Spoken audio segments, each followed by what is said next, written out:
الحمد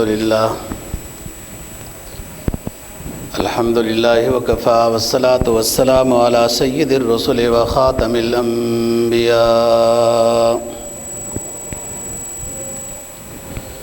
وعلى آله وأصحابه الذين أوفوا عهدا الذين هم خلاصة العرب الأربع وخير الخلائق بعد الأنبياء. أما بعد فأعوذ بالله من الشيطان الرجيم. بسم الله الرحمن الرحيم. كلا إنها تذكرة فمن شاء ذكره في صحف مكرمة مرفوعة مطهرة بأيدي سفرة كرام بررة. قال النبي صلى الله عليه وسلم للمعاوية اللهم اجعله هاديا مهديا واهد به بهده. صدق الله العظيم وصدق رسوله النبي الأمي الكريم ونحن على ذلك لمن الشاهدين والشاكرين والحمد لله رب العالمين. آخری پارہ سورہ عبسہ و تولیٰ کی چند آیات کریمہ تلاوت کی ہیں اور جناب نبی پاک صلی اللہ علیہ وسلم کا ایک دعائیہ جملہ تلاوت کیا ہے جس کو مسند احمد نے روایت کیا ہے. آیت کریمہ کا ترجمہ یہ ہے کہ یہ قرآن مجید نصیحت بری کتاب ہے. فمن شاء ذکرہ، جس کا دل چاہتا ہے اس سے نصیحت حاصل کرے. فی صحف مکرمہ، یہ مکرم ورقوں میں لکھی ہوئی ہے. مرفوعتن، اوپر ہے، آسمانوں سے اوپر لکھی ہوئی ہے. مطہرہ، پاکیزہ ہاتھ اس کو پکڑتے ہیں. بِأَيْدِي سَفَرَةٍ كِرَامٍ بَرَرَةٍ، اور بڑے نیک مکرم لوگ اس کو لکھنے والے ہیں. جناب نبی پاک صلی اللہ علیہ وسلم کا یہ دعائیہ جملہ حضرت امیر معاویہ رضی اللہ تعالیٰ عنہ کے بارے میں ہے کہ اے اللہ، معاویہ کو ہدایت والا بنا، ہدایت دینے والا بنا، خود بھی اس کو ہدایت پہ رکھ اور دوسروں کے لیے ہدایت کا ذریعہ بنا. رجب کا مہینہ تقریباً آدھا گزر چکا ہے. اسی مہینے کی مناسبت سے حضرت امیر معاویہ رضی اللہ تعالیٰ عنہ کے حالات پر کچھ روشنی ڈالنی ہے. اس کی دو وجہ ہیں. ایک تو یہ کہ حضرت امیر معاویہ رضی اللہ تعالیٰ عنہ کی وفات 22 رجب سن 60 ہجری کو ہوئی، تو رجب کے مہینے کی مناسبت سے ان کا تذکرہ مقصود ہے. دوسری بات، کچھ لوگوں نے 22 رجب پر کنڈے کی رسم منانے کی ترتیب کر رکھی ہے اور وہ کہتے یہ ہیں کہ 22 رجب کو امام جعفر صادق کی پیدائش ہوئی تھی اور ان کی خوشی میں ہم کنڈے کرتے ہیں، رسم ہے، کھانا پینا وغیرہ. حقیقت ایسی نہیں ہے. حضرت امام جعفر صادق رحمہ اللہ تعالیٰ اہل بیت میں سے ہیں اور ان کی پیدائش رمضان المبارک میں ہے اور ان کی وفات بھی رجب میں نہیں ہے، ان کی وفات شوال میں ہے. تو اس مناسبت سے جو بغض صحابہ والے ہیں وہ حضرت امیر معاویہ رضی اللہ تعالیٰ عنہ کی وفات کی خوشی میں کنڈے مناتے ہیں۔ یہ بھولا مسلمان اور سنی جس کو بھی دیکھتا ہے کہ جو رسم منا رہا ہے یہ بھی ان کے ساتھ رسم منانے میں شریک ہو جاتا ہے۔ اس سے یہ ضرورت ہی نہیں محسوس ہوتی کہ میں اس چیز کی حقیقت میں تو پہنچوں، یہ ہے کیا۔ اگر کسی کی پیدائش پر خوشی منانی بھی ہو تو اسلام تو خوشی منانے کے لیے اظہار ثواب کی بات کرتا ہے کہ بزرگ فلانا دنیا میں آیا، آپ قرآن کی تلاوت کریں، دنیا سے گیا، آپ نیکی کریں، ان کے لیے اظہار ثواب کریں۔ یہ کون سی کسی کی پیدائش کے اوپر خوشی کا طریقہ ہے کہ کھانے پکاؤ مختلف طرح کے اور جناب پھر تقسیم کرو اور خوشیاں مناؤ۔ یعنی آپ شکر ادا کریں عبادت کی شکل میں۔ تو جس طرح ان کا توریہ کرنا مختلف طریقوں میں ہوتا ہے اسی طرح یہ بھی توریہ ہے۔ اور یہ میں نے بتایا نا کہ ہر چیز سے باخبر رہنے کی یہ مسلمان کوشش کرتا ہے، لیکن اپنی اسلامی روایات، اسلامی تعلیمات، اسلامی سنن کے طریقے کی طرف اس کو کوئی توجہ نہیں ہوتی، نہ ضرورت سمجھتا ہے، جس کی وجہ سے جو بھی جس طرح کوئی پروگرام ایجاد کر دے یہ بھی اس کا شریک ہو جاتا ہے۔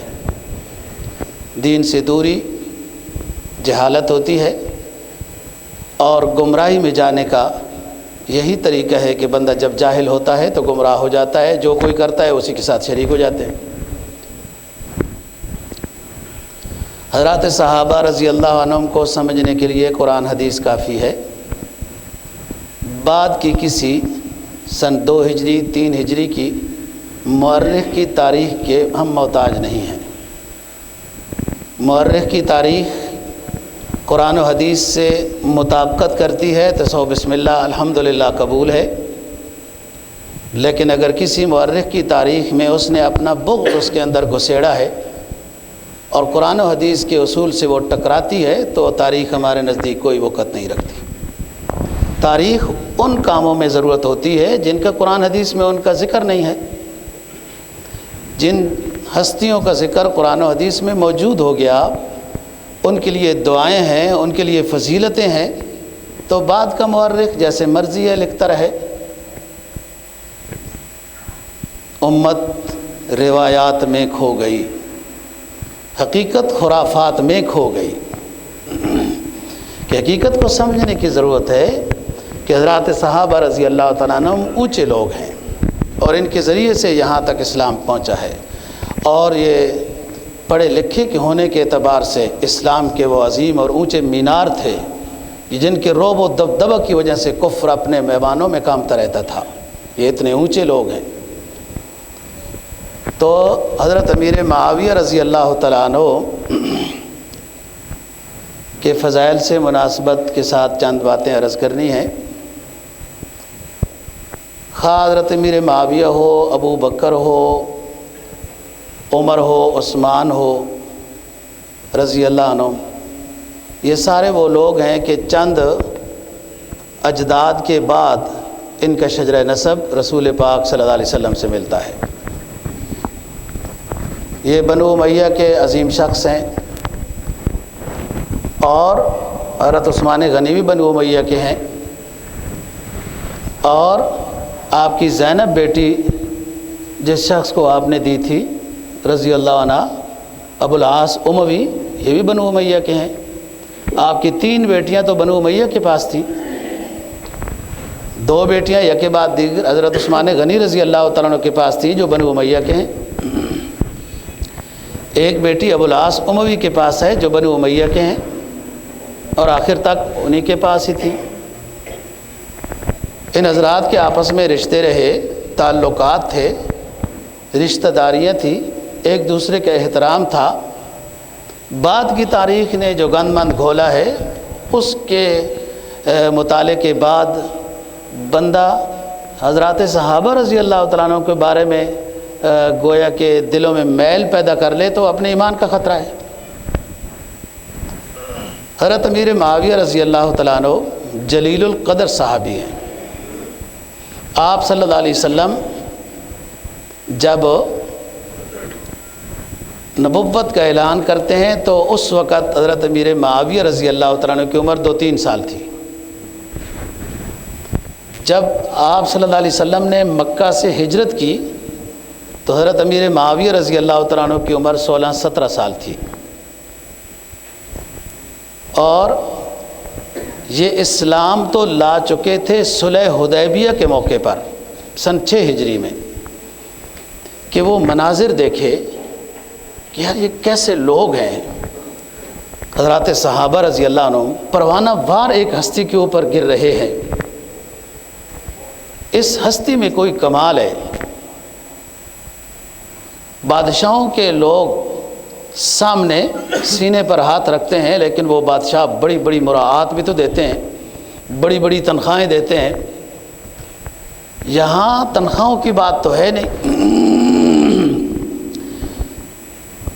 یہ جو لوگ پروانہ وار اس ہستی کے اوپر گر رہے ہیں، اشارے پر عمل کرتے ہیں، سینکڑوں کا مجمع ہے، اور ادب و احترام کا یہ عالم ہے کہ ایک آواز بھی نہیں آتی۔ 1500 کے لگ بھگ صلح حدیبیہ میں حضرات صحابہ رضی اللہ عنہ تھے۔ یہ اس منظر کو دیکھ کر، اس وقت ان کی عمر تقریباً 20 کے لگ بھگ تھی، تو خود فرماتے ہیں کہ میرے دل میں اسلام گھس گیا تھا۔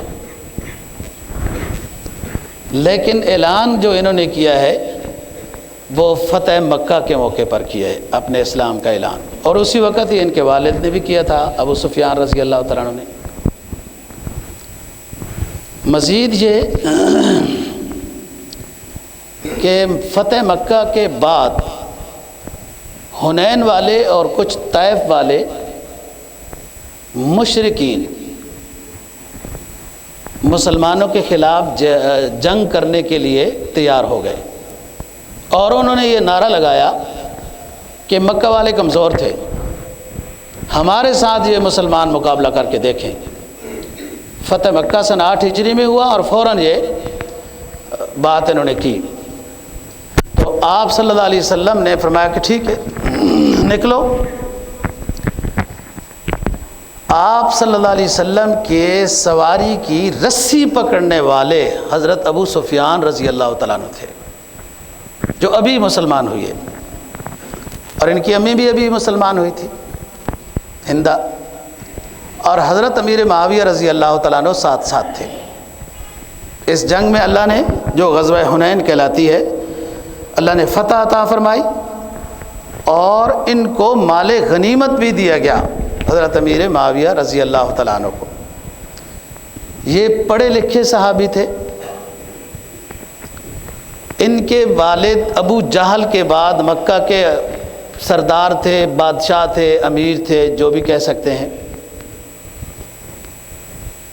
اس شخص نے اسلام لانے سے پہلے، جو 8 ہجری میں اگر ان کا اسلام بھی مانا جائے تو 8 سال یہ، اور 15-17 سال پہلے کے 24-25 سال بنتے ہیں۔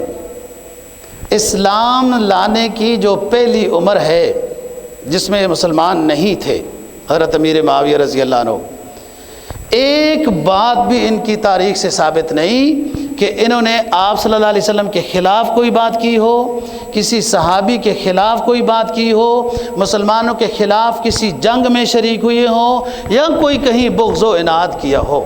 ایک بات بھی حضرت امیر معاویہ رضی اللہ تعالیٰ عنہ۔ حالانکہ غزوہ بدر کے بعد سن 3 ہجری میں غزوہ احد ہوا، پھر غزوہ احزاب ہوا وغیرہ۔ یہ غزوے جو مشرکین مکہ کی طرف سے لوگ آئے، ان مشرکین مکہ کا سردار جو تھا وہ ابو سفیان تھا، ان کے والد تھے۔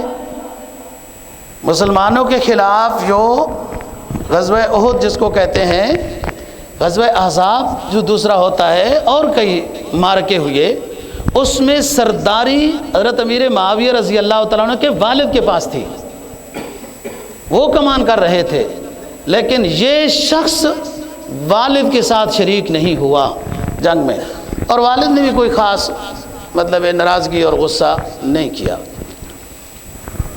تو بات یہ ہے، پڑھے لکھے صحابہ میں سے تھے، یہی وجہ ہے سن 8 ہجری میں جب غزوہ حنین کے معرکے میں اللہ نے فتح عطا فرمائی، آپ نے شکرانے کا عمرہ ادا کیا، یہ ساتھ ساتھ تھے۔ پھر بعد میں مکہ مکرمہ آ گئے اور آپ صلی اللہ علیہ وسلم نے خوش خط ہونے کے لحاظ سے ان کو کاتبین وحی میں شمار کیا ہے، جس کی آیت میں نے پڑھی، انہا تذکرہ فمن شاء فی ذکرہ۔ قرآن ایک نصیحت بھری کتاب ہے، جس کا دل چاہتا ہے اس سے نصیحت حاصل کرے۔ فی صحف مکرمۃ مرفوعۃ مطہرۃ بایدی سفرۃ کرام بررہ، یہ پاکیزہ ورقوں میں لکھی ہوئی ہے، بلند و بالا لکھی ہوئی ہے، اور پاکیزہ لوگ اس کو ہاتھ لگاتے ہیں۔ مزید یہ اس کو لکھنے والے بہت مکرم اور نیک لوگ ہیں۔ صحیفوں میں لکھی ہوئی، پاکیزہ اوراق میں لکھی ہوئی، اور بلند و بالا ہے یہ کتاب، بل ہوا قرآن مجید فی لوح محفوظ، عرش کے اوپر لکھی ہوئی ہے۔ مرفوعہ عرش کی طرف اشارہ ہے، اور اب بھی جو مسلمان ہیں قرآن مجید کو اونچی جگہ ہی رکھتے ہیں، سنبھال کر، خلاف چڑھا کر اونچی جگہ ہی رکھتے ہیں کہ کہیں بے ادبی نہ ہو جائے۔ ادھر بھی اونچی جگہ پر ہی ہے، ساتوں آسمانوں سے اوپر ہی ہے۔ مطہرہ، پاکیزہ ہاتھوں میں ہے۔ اولاً فرشتوں کے ہاتھ مراد ہیں، فرشتے پاکیزہ ہیں۔ لا یعصون اللہ ما امرہم ویفعلون ما یؤمرون، ان سے غلطی کا کوئی تصور نہیں، ان کے اندر غلطی کی کوئی شک ہے ہی نہیں۔ وخلق نورانی لا یعصون اللہ ما امرہم، نہ کھاتے ہیں، نہ پیتے ہیں، نہ سوتے ہیں، نہ تھکتے ہیں، نور سے بنائے گئے ہیں، کسی امر کی کوئی مخالفت نہیں کرتے، ہر وقت سبح قدوس ربنا ورب الملائکہ، اللہ کی تسبیح میں وہ مصروف ہوتے ہیں۔ ان فرشتوں کے ہاتھوں میں وہ پاکیزہ، یہ ان حضرات کی بات ہے، فرشتوں کی۔ مزید قرآن مجید نے سورہ واقعہ میں لا یمسہ الا المطہرون کی بات کی ہے کہ قرآن مجید کو پاک جب بندہ ہو تب ہاتھ لگائے، حدث اصغر سے بھی اور حدث اکبر سے بھی۔ جنابت والا بھی نہیں لگا سکتا، بے وضو بھی نہیں لگا سکتا ہاتھ، البتہ بے وضو زبانی پڑھ سکتا ہے، جنابت والا زبانی بھی نہیں پڑھ سکتا، ہاتھ بھی نہیں لگا سکتا، اور یہی عورت کے معذوری کے دن ہیں، وہ بھی نہیں ہاتھ لگا سکتی اور پڑھ سکتی۔ اور اگر بے وضو شخص کی مجبوری بن گئی قرآن مجید کو اٹھانا، تو وہ پاک کپڑے کے ذریعے سے قرآن کو ادھر سے پکڑ کے دوسری جگہ رکھ سکتا ہے۔ لا یمسہ الا المطہرون، مرفوعۃ مطہرۃ بایدی سفرۃ کرام بررہ، پاکیزہ ہاتھ ان لوگوں کے جو بڑے نیک ہیں، بڑے مکرم ہیں، وہ لکھنے والے ہیں۔ اللہ کی طرف سے جب وحی آتی ہے، فرشتے پہلے اس کو لکھتے ہیں، اور پھر قلب اطہر محمد صلی اللہ علیہ وسلم پر نازل کیا جاتا ہے قرآن مجید۔ اس لیے اس کے نزول کی دو باتیں ہیں، ایک آسمان دنیا پہ نازل ہونا، اور دوسری نزول کی بات ہے نبی پاک صلی اللہ علیہ وسلم کے قلب اطہر پہ نازل ہونا۔ تو پہلا نزول اس کا جو آسمانوں پر ہے، پاکیزہ ہاتھ لکھتے ہیں، وہ فرشتے ہیں۔ دوسرا نزول اس کا نبی پاک صلی اللہ علیہ وسلم کے قلب اطہر پہ ہے، اور آپ حضرات صحابہ رضی اللہ عنہم کو فرماتے تھے کہ آپ لکھ لیں، اور وہ مخصوص صحابہ جو پڑھے لکھے تھے اس وقت کے لحاظ سے، اس پر مستقل کتابیں ہیں، کاتبین وحی۔ حضرت امیر معاویہ رضی اللہ تعالیٰ عنہ بھی، یہ عبداللہ ابن عباس رضی اللہ عنہما، اور ایک بہت بڑے مفسر ہیں، کبھی آپ کسی اردو تفسیر کا بھی مطالعہ کریں تو نیچے حوالہ لکھا ہوتا ہے کہ مجاہد کی یہ رائے ہے، لکھا ہوتا ہے مجاہد کی، یہ ایک مجاہد یہ تابعی ہیں اور بڑے بزرگوں میں سے ہیں، بڑے عالم ہیں، بڑے مفسر ہیں۔ ان کی رائے اور عبداللہ ابن عباس رضی اللہ تعالیٰ عنہ کی رائے یہ ہے کہ بِأَيْدِي سَفَرَةٍ كِرَامٍ بَرَرَةٍ میں اولاً قرآن مجید کو لکھنے والے وہ فرشتے مراد ہیں آسمانوں کے اوپر کے لحاظ سے، اور زمین کے اوپر بِأَيْدِي سَفَرَةٍ كِرَامٍ بَرَرَةٍ مکرم لوگ جو اس کو لکھتے ہیں وہ مراد ہیں جو کاتبین وحی ہیں۔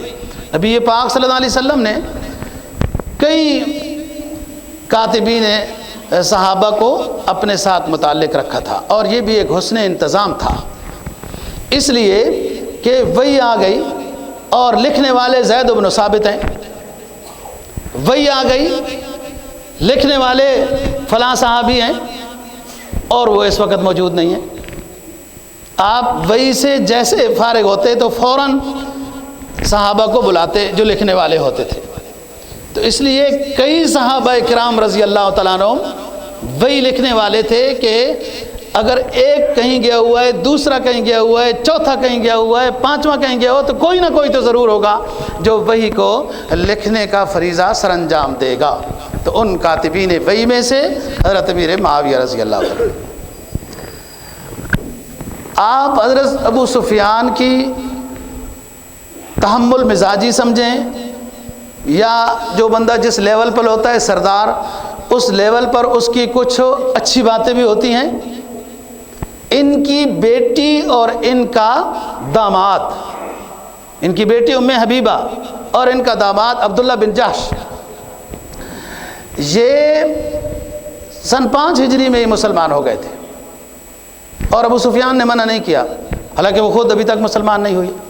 حضرت امیر معاویہ نے منع نہیں کیا، ابھی تک وہ خود مسلمان نہیں ہوئی یا اسلام کا اظہار نہیں کیا۔ یہ آپ صلی اللہ علیہ وسلم سے اجازت پوچھ کر ام حبیبہ حبشہ کی طرف ہجرت کر کے اپنے شوہر کی ساتھ چلی گئی تھی، اور وہ اتفاق سے عیسائی ہو گئے۔ لمبی بات ہے جو ہم مختصر کرتے ہیں۔ پھر آپ صلی اللہ علیہ وسلم نے نکاح کا پیغام بھیجا جب ام حبیبہ کا شوہر فوت ہو گیا حبشہ میں، اور انہوں نے کہا سو بسم اللہ، میں تو اسی طرح کی ایک خواب بھی دیکھ چکی تھی کہ یوں میری گودی میں آسمان سے کوئی وہ چاند آیا اور اس طرح کی بات تھی۔ بہت نیک اور پارسا خاتون تھی، اس لیے قدرت نے کیا مقدر بدلا۔ نجاشی کو پتہ چلا جو حبشہ کا بادشاہ تھا، جو بعد میں مسلمان بھی ہو گیا تھا، آپ صلی اللہ علیہ وسلم سے ملاقات نہیں ہو سکی تھی، اور اس کی وفات پر یہ تاریخ اسلام کا ایک واقعہ ہے صرف کہ نجاشی شاہ حبشہ کی وفات پر آپ صلی اللہ علیہ وسلم نے مدینہ طیبہ میں غیبانہ نماز جنازہ پڑھائی۔ یہ تاریخ اسلام کا صرف ایک واقعہ ہے، اور بعض حضرات نے یہ بھی لکھا ہے کہ نجاشی کی میت آپ کے سامنے ظاہر کر دی گئی تھی، اس لیے آپ کے سامنے میت تھی جو آپ نے جنازہ پڑھایا۔ بہرحال نجاشی نے 4000 درہم نبی پاک صلی اللہ علیہ وسلم کی طرف سے ام حبیبہ کو مہر عطا کیا، اور کچھ لوگوں کی نگرانی میں اس کشتی کے اوپر یا حبشہ، آپ جدہ دیکھا ہے، جدہ سے جہاں سمندر ہے، جدہ کے سمندر کے 400 کلومیٹر یہ چوڑا ہے، اس کے پار حبشہ ہے جہاں پر یہ لوگ ہجرت کر کے گئے ہوئے تھے۔ وہاں سے کچھ لوگوں کی نگرانی میں نکاح وہاں ہو گیا، ایک ساتھی نے خطبہ دیا، نکاح ہو گیا جو آپ صلی اللہ علیہ وسلم کی طرف سے وکیل تھا وغیرہ، اور کچھ ہدیے اور عطر اور جو کچھ بھی سامان بادشاہ سمجھ سکتا تھا 4000 درہم کے علاوہ ام حبیبہ رضی اللہ تعالی عنہ کو دیا۔ یہ رسول پاک صلی اللہ علیہ وسلم کی خدمت میں منکوحہ بن کر مدینہ طیبہ میں آ گئی۔ یہ حضرت امیر معاویہ رضی اللہ تعالیٰ عنہ کی بہن ہے، اور جب صلح حدیبیہ کی صلح ٹوٹی تھی، مشرکین مکہ سے غلطی ہوئی تھی، سردار اس وقت ابو سفیان تھے، مدینہ میں اپنی غلطی کی معذرت پر آئے تھے۔ آپ صلی اللہ علیہ وسلم نے بات نہیں کی، بس صلح ٹوٹ گئی تو ٹوٹ گئی، اب انتظار کرو ہمارے آنے کا، کیوں صلح توڑی ہے، نقض عہد کیوں کیا ہے۔ اور ان کی بیٹی رسول پاک صلی اللہ علیہ وسلم کی زوجہ مطہرہ ہے، اپنی بیٹی کو ملنے گئے، بستر رسول صلی اللہ علیہ وسلم بچھا ہوا تھا، تو کہنے لگی ابو جی آپ رک جائیں، مجھے یہ بستر اٹھانے دیں، پھر آپ بعد میں بیٹھنا۔ تو کہا کیوں بیٹی، میں بستر پر ہی بیٹھ جاؤں گا۔ کہا ضرور ابو جی آپ بستر پر بیٹھ جائیں گے، لیکن یہ بستر خاتم الانبیاء صلی اللہ علیہ وسلم کا ہے اور آپ نجس ہیں، آپ مشرک ہیں، پلیت ہیں، اس پاک بستر پر بیٹھنے کے آپ قابل ہی نہیں ہیں۔ یہ وہ بیٹی ہے جو باپ کو حق بیان کر رہی ہے۔ یہاں تو اپنے افسر کو بھی کوئی نہیں حق بیان کر سکتا، اپنے ساتھ ہم پلہ کو، کلیگ کو، اپنے ساتھ دفتر میں بیٹھنے والے کو بھی کوئی نماز کی دعوت نہیں دیتا، ناراض ہو جائے گا جی، اس کا اپنا معاملہ ہے، اس کا اپنا معاملہ ہے۔ یہاں دیکھیں یہ اس کی بہادری کا ثبوت ہے، اور باپ ناراض بھی نہیں ہوا۔ یہاں یعنی بے شک مشرک ہیں، ابھی لوگوں کو تو جلال آ جاتا ہے، یہاں بد بھی ہو گئی، یہ ہو گیا، فلان ہو گیا، کوئی ایسی بات نہیں کی۔ علماء تاریخ لکھتے ہیں کہ ہو سکتا ہے ابو سفیان کے دل میں بھی اسلام گھس چکا ہو، لیکن وہ ایک وقت کا انتظار کر رہے تھے کہ کب ظاہر کرنا ہے۔ بہرحال انہوں نے بات چیت کرنا چاہیے، جو صلح حدیبیہ ٹوٹی تھی، آپ نے فرمایا کوئی بات چیت نہیں ہے، واپس گئے۔ فتح مکہ کے موقع پر یہ آپ صلی اللہ علیہ وسلم کے رشتہ دار ہیں، برادر نسبتی ہیں، ابو سفیان آپ کے سسر ہیں، آپ ابو سفیان کی بیٹی رسول پاک صلی اللہ علیہ وسلم کی بیگم ہے، اور بہت بہادر نیک پارسا خاتون ہے۔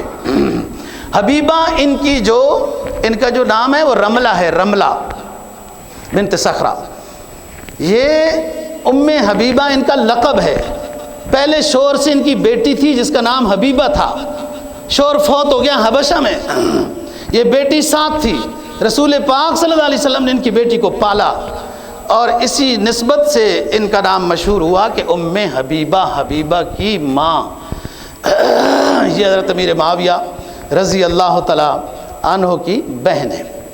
آپ صلی اللہ علیہ وسلم کا فرمان ہے جس کو امام ترمذی نے روایت کیا ہے، کل سحر و نسب ینقطع الا سحری و نسبی، تمام لوگوں کے رشتے سسرالی ہوں، نسبی ہوں، کوئی بھی ہوں، ٹوٹ جاتے ہیں، ٹوٹ جائیں گے، لیکن میرے جو رشتے نسبی ایمان والے اور سسرال رشتے ایمان والے، وہ جیسے دنیا میں ہیں اور نہیں ٹوٹے، میدان حشر تک، آخرت میں جنت تک بھی نہیں ٹوٹیں گے۔ کل سحر و نسب ینقطع الا سحری و نسبی، ہر رشتہ نسب کا، ہر رشتہ سسرال کا ٹوٹ جاتا ہے، جب نظریے الگ الگ ہو جائیں تو ٹوٹ جاتا ہے، لیکن میرے رشتہ جس کے ساتھ ہوا وہ نہیں ٹوٹے گا۔ اس لیے تو ازواج مطہرات بعض نوجوان تھی، جب آپ صلی اللہ علیہ وسلم دنیا سے رخصت ہوئے، کسی زوجہ مطہرہ نے نکاح نہیں کیا، شادی نہیں کی، اس لیے ہو نہیں سکتی تھی کہ نبی پاک صلی اللہ علیہ وسلم کے رشتہ اسی طرح رہے گا۔ حضرت ام سلمہ کو آپ نے طلاق دینا چاہی، اور وہ بہت بوڑھی تھی، انہوں نے اپنا حصہ جو گھر میں آنے کا نمبر وار وہ بھی حضرت عائشہ صدیقہ رضی اللہ تعالیٰ عنہ کو دے دیا تھا نا، تو عرض کرنے لگی حضور میں بوڑھی ہو گئی ہوں، خدمت نہیں کر سکتی، لیکن کئی معرکوں میں میرے مشورے تو آپ نے مانے اور اللہ نے اس میں کامیابی عطا کی، صلح حدیبیہ والے وغیرہ، مجھے اپنے نکاح میں رکھیے تاکہ میدان حشر میں آپ کے نکاح ہونے کے ساتھ ہی میں اٹھائی جاؤں گی۔ یہ ام حبیبہ تو ام سلمہ ہے وغیرہ رضی اللہ۔ حضرت امیر معاویہ رضی اللہ تعالیٰ عنہ جلیل القدر صحابی ہیں، کسی کی اینک میلی ہو ایمان کی اور اس سے ان کی عظمت و قدر نظر نہ آئے تو ہمارا اس میں کیا قصور ہے؟ یہ وہ شخص ہے امیر معاویہ رضی اللہ تعالیٰ عنہ کہ حضرت ابو بکر صدیق رضی اللہ تعالیٰ عنہ نے قاضی تو بنایا حضرت علی کو، اور عہدہ دیا حضرت عمر کو، اور ان کو اس وقت بھی سپہ سالار حضرت ابو بکر صدیق رضی اللہ تعالیٰ نے بنایا تھا جب وہ خلیفہ ہوئے، اور کئی معرکوں میں حضرت ابو بکر صدیق رضی اللہ تعالیٰ نے ان کو بھیجا۔ حضرت ابو بکر نے ان کے بھائی کو جس کا نام ہے یزید بن ابو سفیان، شام کا گورنر بنایا، جو تھوڑا سا علاقہ اس وقت مسلمانوں کے پاس تھا۔ بعد میں حضرت عمر کے زمانے میں، خلافت کے زمانے میں، یزید بن ابو سفیان رضی اللہ عنہ، یہ یزید وہ نہیں ہے، وہ یزید امیر معاویہ کے بیٹے ہیں، یہ یزید امیر معاویہ کے بھائی ہیں، یہ صحابی ہیں۔ ان کی وفات کے بعد حضرت عمر رضی اللہ تعالیٰ عنہ نے یزید کے بھائی امیر معاویہ رضی اللہ تعالیٰ عنہ کو شام کا گورنر بنایا، اور یہ ان کے زمانے میں بھی گورنر رہے، پھر حضرت عثمان غنی رضی اللہ تعالیٰ عنہ کی 12 سال خلافت میں ان کو بھی کوئی اعتراض نہیں ہوا. یہ 12 سال حضرت عمر کے زمانے میں بھی، عثمان کے زمانے میں بھی شام کے یہ گورنر تھے. اور حضرت عمر رضی اللہ تعالیٰ عنہ ان کو کسرائے عرب کہا کرتے تھے کہ میرا معاویہ یہ کسرائے عرب ہے. اللہ نے 6.5 فٹ قد عطا کیا تھا، خوبصورتی ظاہری طور پر بھی رنگ کے اعتبار سے عطا کی تھی. کیا زلفیں اور کیا داڑھی، براؤن رنگ کا خضاب بھی لگاتے تھے.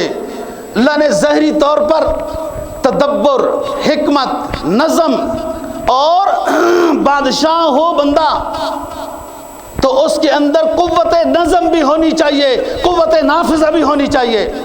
بادشاہ وہ کیا بادشاہ ہوتا ہے جو ایک آرڈر کرتا ہے اور آگے آرڈر نافذ ہی نہیں ہو سکتا. یہ بڑے اونچے ساتھی ہیں. حضرت عثمان غنی رضی اللہ تعالیٰ، میں نے کہا نا یہ کسرائے عرب، حضرت عمر رضی اللہ تعالیٰ عنہ جیسا شخص، اور بڑے خوش لباس تھے. تو حضرت عمر رضی اللہ تعالیٰ نے ایک دفعہ کہا آپ بہت اونچا اور مہنگا لباس پہنتے ہیں. یہ بزرگوں، اسلامی تاریخ میں مختلف بزرگوں کے احوال آتے ہیں. بعض لباس کے لحاظ سے بہت سادہ پسند تھے، جس میں حضرت عمر رضی اللہ تعالیٰ خود ہیں. بعض حضرات خوش لباسی کے لحاظ سے مشہور تھے، اللہ دے اور اچھا لباس پہنا جائے تو اس میں حضرت امیر معاویہ رضی اللہ تعالیٰ عنہ ہیں. عام اور تابعین میں سے بھی، فقہاء میں سے بھی، محدثین میں سے بھی بعض حضرات سادہ لباس کے تھے اور بعض حضرات خوش لباس، اچھا لباس، مہنگا پہنتے تھے. حضرت عمر نے کہا معاویہ آپ بہت قیمتی لباس پہنتے ہو، دیکھو ہم ٹاکیاں لگی ہوئی ہیں، پیبند لگے ہوئے ہیں، ہم وہ پہنتے ہیں. تو حضرت امیر معاویہ رضی اللہ تعالیٰ عنہ نے جواب دیا کہ امیر المؤمنین آپ مدینۃ الرسول میں رہتے ہیں، مدینۃ الرسول میں آپ کا مقام دنیا جانتی ہے. آپ ٹاکیاں پہنے یا نیا پہنے، آپ کا مقام دنیا جانتی ہے، عرش والا بھی جانتا ہے.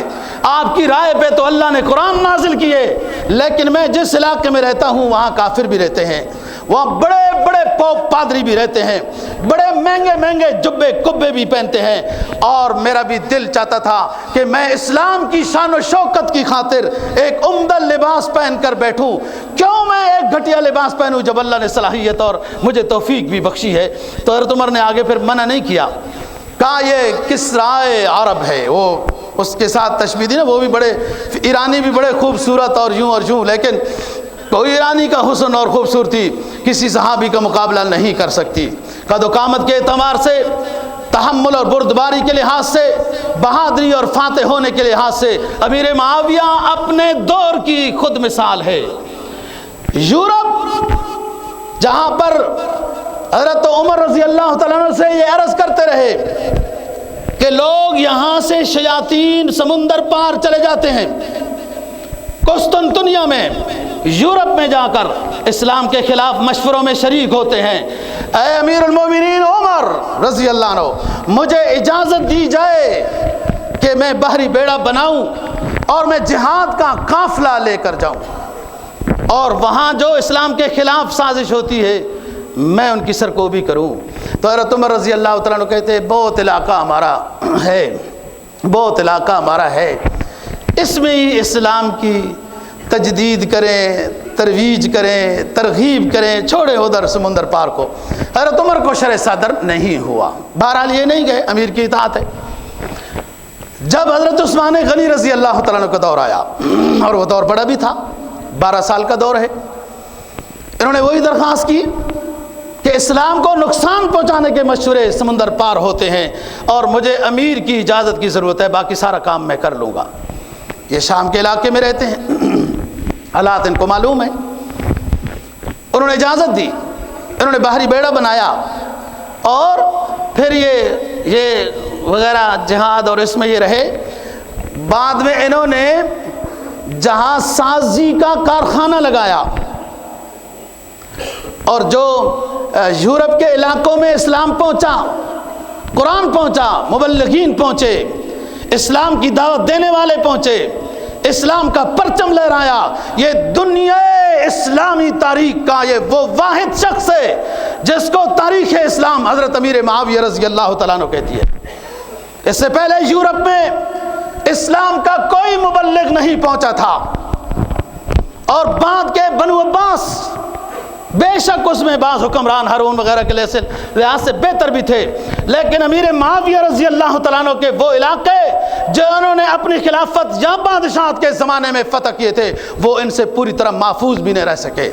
یہ وہ امیر معاویہ ہے جس کو اقبال نے کہا تھا، فرمایا یورپ کی وادیوں میں جب گونجی اذاں ہماری، یورپ کی وادیوں میں اللہ اکبر کی صدائیں بلند ہو رہی ہیں، قرآن کی تلاوتیں ہو رہی ہیں، قال اللہ قال رسول کے درس دیے جا رہے ہیں، اور اس کا موجد فاتح شام، فاتح یورپ، فاتح قسطنطنیہ، فاتح قبرص ہے. فاتح قبرص کے ٹائم پر حضرت امیر معاویہ رضی اللہ تعالیٰ نے 500 بحری بیڑے تیار کرا کر اپنے مجاہدین اسلام کو ان پر سوار کرا کے خود ان کی لیڈری اور رہبری کی، اور جہاں پہنچے قسطنطنیہ میں، یورپ کی وادیوں میں، جہاں بڑے بڑے صحابہ رضی اللہ عنہم تمنا کر گئے تھے. سرکار کا وہ فرمان سن کر بڑے بڑے صحابہ تمنا کر گئے تھے، جس میں ام حرام بھی داخل ہے. ام حرام رسول پاک صلی اللہ علیہ وسلم کی ایک رشتہ دار خاتون کا نام ہے. سرکار دو جہاں صلی اللہ علیہ وسلم استراحت میں ہے، نیند آ گئی ام حرام کے گھر میں، یکدم اٹھے مسکرانے لگ گئے. ام حرام نے پوچھا اللہ کے رسول مسکرانے کی وجہ سمجھ میں نہیں آئی، کیا ہوا؟ حضور نے فرمایا میں نے خواب دیکھی ہے، میرے امتی سمندر پار جہاد میں مصروف ہو رہے ہیں، اور ہم نے دعا دے دی جو پہلی مرتبہ سمندری جہاد میں شریک ہوں گے وہ سارے کے سارے جنت میں جائیں گے.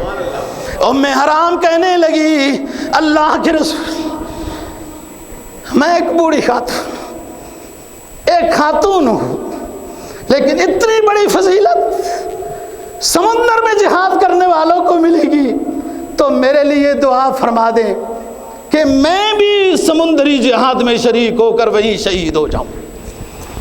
آپ صلی اللہ علیہ وسلم نے دعا کر دی، اور یہ دعا اس کی اتنی مشہور ہوئی کہ یہ شام تک کا سفر کیا اس نے. جب حضرت امیر معاویہ رضی اللہ تعالیٰ عنہ نے یورپ کے خلاف جہاد کرنے کا اعلان کیا تو اس خاتون نے درخواست دی تھی کہ نبی کی دعا کو پورا کرنا ہے، اے معاویہ نبی کی دعا کو پورا کرنا ہے، مجھے بھی ساتھ لے جاؤ. میں کچھ نہ کر سکی تو دعائیں تو کرتی رہوں گی، آپ لوگوں کے لیے پانی تو گرم کرتی رہوں گی، کوئی زخمی ہوا تو پٹیاں تو پیش کر دوں گی. امیر معاویہ نے کہا امی جی کوئی بات نہیں، ہم ضرور آپ کو ساتھ لے کے جائیں گے. اور قسطنطنیہ جب فتح ہوا اور یہ وہاں ہے تو سواریاں خوشی سے جا رہی ہیں، سواری پر سوارے، سواری جب بت کی تیز دوڑی، ام حرام گر کر شہید ہو گئی، وہیں دفن ہوئی. وہ جلیل القدر صحابی آپ صلی اللہ علیہ وسلم نے فرمایا تھا کہ لوگوں میری اونٹنی کو مت روکو، فإنہا معمورہ، ہجرت والی اونٹنی جب مدینہ میں پہنچ گئی، اس کی رسی کو مت پکڑو، اپنے گھروں میں مت لے جاؤ. اس اونٹنی کو وحی کے ذریعے سے بتا دیا گیا ہے جدھر اس نے رکنا ہے رک جائے گی اور میرا گھر وہی ہوگا.